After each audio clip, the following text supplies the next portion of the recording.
They called it Operation Cast Lead. Others simply refer to it as the war on Gaza. Either way, the Israeli army now says officially it was all legal. Just who will this internal investigation satisfy? And will groups like the UN, who were hit during the war, accept the word unavoidable as any excuse? This is Inside Story.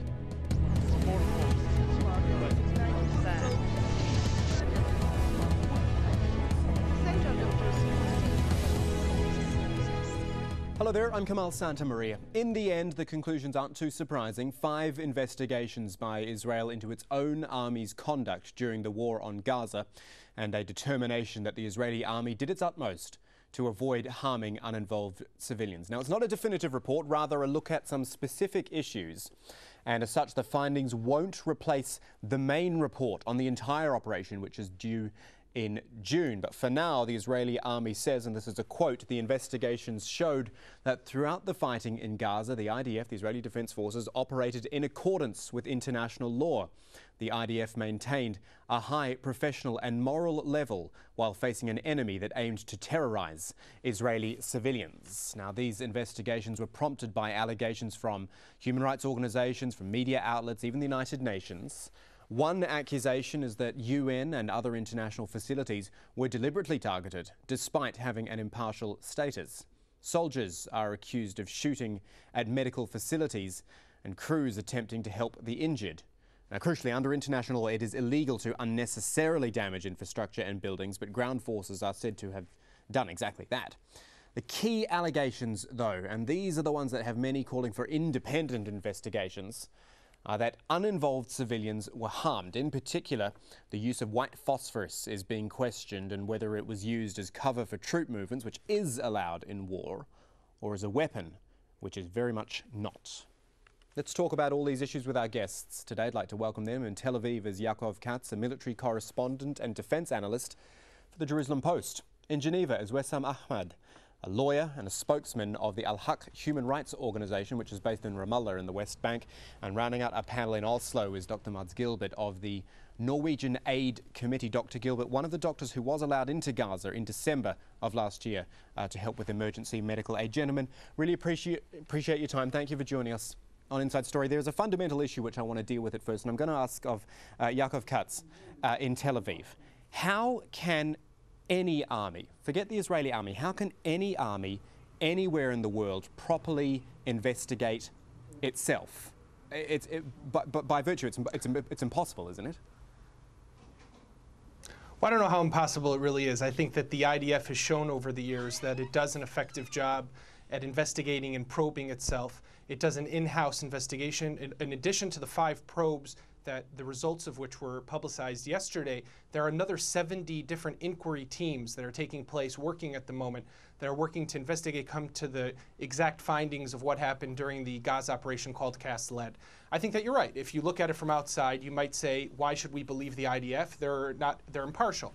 On the other hand, I think that the military for itself needs to investigate. It needs to investigate what it did on behalf for the Israeli people, for the Israeli government, and also in order to clarify what its operation really was about. There is a quote, I'm going to be referring back to the report quite often throughout this show today, quoting from the report, one which says that the Israeli troops and forces operated in a highly professional manner and of high moral levels. Yaakov, I'll actually stay with you on this question again. I mean, when 1,300 people die over 3 weeks, that's not really the right language to be using, surely. Well, I think that you have to look at what could have happened had the IDF possibly been more aggressive, more disproportionate with its operation inside Gaza. I think that what the IDF was aiming at with its statement that it operated in a professional level was that it did try to its utmost best, to the best that it could, to be as surgical as possible. In 1,400 aerial bombings that the IDF said that it carried out inside Gaza, of the 1,400, all 1,400 hit their exact target.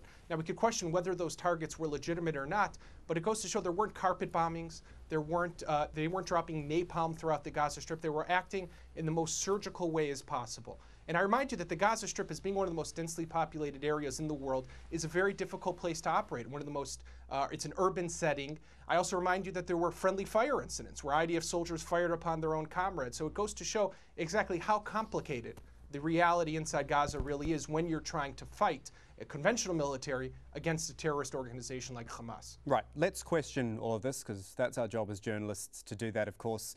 I want to show you a little bit of tape, show this to our viewers, and our guests can listen along. This is a combined account, a witness account of events leading up to the death of 37-year-old Rahia Najjar during the war in Gaza. This has come from Al Jazeera's weekly programme, Focus on Gaza. We thought at first it was the usual firing of bombs overhead, but then my neighbour Rahia started calling me. She was shouting to us that our homes were burning. We went out and the smoke was like fog covering everything. She said the white flags represent peace, so they won't harm us. But they didn't respect the white flag. When they were done putting out the fire, our neighbours started coughing because the phosphorus emissions were suffocating him. So my mum grabbed a towel and soaked it with water because we had been told that water helps. They later told the prisoners they took that we saw you trying to put out the fires, but we didn't see you carrying any weapons. They told them that if you had been carrying weapons, we would have wiped you out. The sun had not yet come up. It was still early. When we heard our neighbour scream, so I shouted, "What's wrong?" And she said, "They're demolishing the house from the front while we are still inside." And then they reached the wall of our house. So we tried to escape from the window. We all escaped and gathered in this empty square behind me. They were destroying them like you crush a matchbox. And we stood there watching. The soldier that was in the bulldozer was laughing. He was chewing gum and laughing. He turned the head of the bulldozer towards us in a playful manner, as though he was telling us, "You're all going to die." And later we're going to look at the actual death of Rahia Najjar, which occurred after those incidents. Wessam Ahmed in Geneva, let me come to you. I guess this is the concern, that this report has looked at specific events which were raised, as we've said, by the media and by the United Nations. But there is seemingly a whole back catalogue of other things that were happening. In this incident, bulldozers apparently demolishing houses randomly where there were no fighters.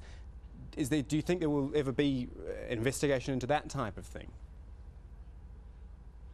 Well, we hope that there will be eventually an independent and external investigation, because it's not surprising at all that the Israeli occupation forces, those that are responsible for the commission of the crimes, would be able to issue a report that absolves themselves of criminal responsibility. We don't buy it, and we hope the international community doesn't buy it either. We hope that they will continue to exert pressure on Israel to be able to allow an external investigation that addresses all of the incidents, and not individual looking at the isolated incident here and there. This is part of an overall policy that needs to be addressed as well, not taking into account the civilian property and the amount of civilians that were killed. It's very easy to attribute incidents here and there to mistakes, but I'm sorry, 300 children do not die by mistake. Let me move to another issue in the report. And this is, as I said, what I want to keep doing is coming back to the actual report. This is incidents involving attacks on medical facilities. And obviously I'll come to Dr. Mads Gilbert about this one. The report saying that Hamas was apparently using buildings as weapons storage facilities, and that IDF forces were ordered to take special care to protect Palestinian civilians. I want to ask you, solely in your position as a witness, as to what you saw in the hospitals, in and around the hospitals in Gaza. Do you agree with what comes out of that report when talking about the hospitals? Not at all. It's contrary to everything we saw. We, of course, heard the rumors that there should be a Hamas bunker under the Shifa hospital. We never saw that. We asked the superiors in the hospital. There was no indication of that, and this was a completely empty accusation. What we did see was an endless line of civilian injured, dying and dead. Children, women constituting 50% of the casualties coming in, and the large majority, between 80 and 90%, being civilians. So I have been reading on the net about this report from the IDF yesterday and today, and it is really just impossible to understand how they can believe that the international community will buy their conclusions. I'd like to quote a doctor of a colleague of mine in Gaza who lost 2 of his sons, civilian sons. He commented on this report today and he said the right of lying belongs only to those who have power but not justice on their side. And I think that the IDF really should open up immediately for international impartial investigations to what happened in Gaza. From what we saw in Shifa Hospital, there is absolutely no doubt that illegal weapons were used. They were used in an illegal way, and the proportionality of the force used was against international law. And this comes on top of the long-lasting siege that IDF has executed on Gaza. And if they really wanted to shield the civilians, why did not let the civilians fly by opening the borders?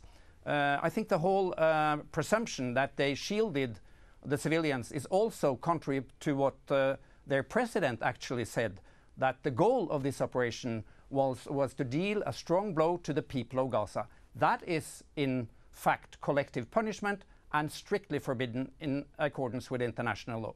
Wessam Ahmed, in Geneva, there is an issue which keeps coming up as I go through this report, and as we have our discussion, this is the idea of human shields or Hamas using civilian areas as a cover for their militant fighting operations. From what you know, is there any proof? Because when something keeps coming up this many times, as they say, there's often no smoke without fire.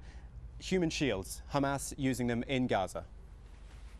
There's no question that Gaza, being the most densely populated place in the world, wherever rockets will be fired from, they will be fired from areas that are in proximity to civilian areas. The question that we have to ask is, in order for us to be able to achieve a conclusion, a just conclusion, the investigation that needs to occur from someone impartial. And that is what we are calling for. And this is the commission, the Human Rights Council has called for an independent inquiry to come in, and this inquiry will address both Palestinian violations and Israeli violations.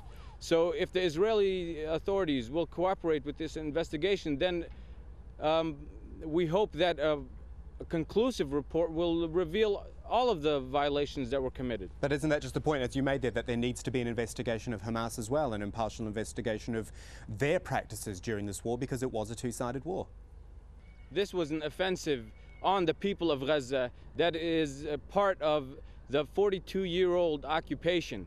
And the Israeli occupation has used the issues, the excuse of self-defense numerous times. It used it to build the annexation wall. It uses it time and time again to attack the civilian population, the Palestinian civilian population. Yeah, I'm just using this on a very, very simple level, though. Sorry, Wes, I'm just using a very, very simple level that when it comes down to it, Hamas was firing back. There were rockets going back and forth. Obviously, there's an issue about proportional amount of force. But if we're talking about an investigation of the Israelis, surely, again, an investigation of what Hamas's practices were. Because, as I said, the point I came back to was that this issue about human shields and this, it keeps coming up over and over again. Well, actually, yes, and we've heard reports of the use of human shields by both the Israeli occupation forces, directly taking people outside and using them in front of their tanks, in front of their artillery, to go out and scope for the Israeli occupation forces. Now, yes, we've also heard reports of rockets being fired in the proximity of civilian areas. Now, these reports, in order to be addressed, need to be addressed in an independent, impartial manner, which is why we would like to have an independent investigation come in and conduct this investigation. Dr. Maltz, I will come back to you in a moment. Just a reminder to our viewers, you're watching Inside Story, where we are discussing an internal Israeli investigation into events during the war on Gaza, an investigation which has found the Israeli army operated, quote, in accordance with moral values and international laws of war. Our panel for today, as you've seen, is Yaakov Katz in Tel Aviv, Wessam Ahmed in Geneva, and Dr. Mads Gilbert in Oslo. Gentlemen, I would like to move the discussion as well and look at the issue of impartiality. Because even considering this is an internal review, there are issues about how well-rounded it might be. Now, before we continue, I want you to have a quick listen to this. This is Fred Abrahams from Human Rights Watch speaking on Al Jazeera. He was in Gaza during the war, documenting human rights violations. He believes there are other reasons for discrediting the Israeli army's probe. Have a listen. Frankly, we believe this investigation is a cover-up. It is not serious. It is not objective. It is not independent. And the bottom line here is the Israeli Defense Forces cannot be relied upon to investigate itself. This report by the IDF is not credible for numerous reasons, one of which is they apparently didn't do any investigations on the ground in Gaza. They consulted with their own soldiers, with their own commanders, but without speaking to witnesses and victims, how can you determine what really took place? So no, we believe that's a major problem. The second issue is the rank of the investigators. The IDF appointed colonels to investigate itself, and that is way too low a rank. A colonel cannot credibly investigate his or her superior officers. Yaakov Katz in Tel Aviv, that's a good point that Fred Abrahams makes there, that if it's colonels who are, now I must admit my knowledge of the army is not great, but if colonels are investigating it, they're not the highest up in the chain of command. Now I know the point of this investigation was to use people who weren't directly involved in the operation. However, if it's people who aren't at the top asking the questions now, can the true answers really come out? I'd suggest not. I think so. I think that the colonels who carried out the investigation did an interagency sweep. They spoke not only with people in the IDF, but also people in the Shin Bet security agency, people also in the Mossad intelligence agency. They did an interagency sweep investigation to get to the bottom of what really happened. I think that's also important to keep in mind when we speak about impartiality, that the IDF has never shied away from admitting that it makes mistakes. Even in this own report, they speak about the Al-Dawa family, where accidentally the Israeli Air Force made a mistake, bombed the wrong house, and killed 21 people. And the IDF came out and said, yes, we made that mistake. With regard to the number of casualties that was raised before by Dr. Gilbert, the IDF launched also an investigation into the number of those who were killed and arrived at a number of about 1,166 people who were killed, over 70% of them to be Hamas and Islamic Jihad terrorists, named by name and their identity number, exactly who they were, which organization they were affiliated with. So the numbers are completely different than those that Dr. Gilbert is bringing to light here on air. I think that what's important to keep in mind is that there are different narratives, but there's also a truth that we can't necessarily ignore, and that's what the IDF is trying to get to the bottom of, is trying to bring to light. Dr. Muds, right of reply. I think you should be very careful about talking what is the truth on the ground in Gaza, because the IDF nor the International Press Corps was present in Gaza during the assault on Gaza. And as it was rightly pointed out, the investigation people from the IDF never traveled to Gaza. How can they know who were militants and who were civilians among those 1,400 killed? There are very, very detailed lists of names, sex, age, and affiliation for every one of those who have been counted in Gaza. And I've seen how they did the systematics on that.